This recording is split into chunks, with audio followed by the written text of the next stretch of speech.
RT અંતર્ગત ખાનગી શાળાની અંદર 25% પ્રવેશ આપવા માટેની જે જોગવાઈ છે, જે અંતર્ગત જે વાલીઓએ આવકના ખોટા પુરાવા રજૂ કરી અને પ્રવેશ મેળવેલ છે તે વાલી વિરુદ્ધમાં પોલીસ ફરિયાદ દાખલ કરવા માટે શાળાના આચાર્યને અધિકૃત કરવામાં આવ્યા છે.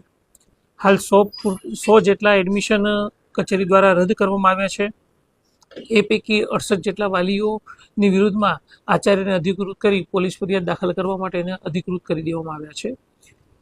વાલીઓની આવક જોવા જઈએ તો 1 કરોડની લોન લીધેલી હોય, આઈટીઆર રિટર્ન જે છે, કારણ કે આવકનું પ્રમાણપત્ર 1.5 લાખનું રજૂ કરે છે, જ્યારે આઈટી રિટર્ન 3 લાખ, 4 લાખ, 5 લાખના આઈટી રિટર્ન પણ ભર્યા હોય તેવા વાલીઓ જોવા મળે છે. જેથી કરીને એવા વાલીઓની વિરુદ્ધમાં પોલીસ ફરિયાદ અથવા તો એના પ્રવેશ રદ કરવાની કાર્યવાહી કરવામાં આવી રહી છે. આ વાલીઓના પ્રવેશ વર્ષ 2024-25 પૂર્ણ થયે વિદ્યાર્થીઓના પ્રવેશ રદ થશે. આરટી અંતર્ગત વાલી ઈચ્છે તો એ જ શાળાની અંદર પ્રવેશ ચાલુ રાખી શકશે ફી દઈને, અથવા તો અન્ય શાળાની અંદર આ વાલીઓ પોતાના બાળકનું એલસી લઈ અને પ્રવેશ મેળવી શકશે.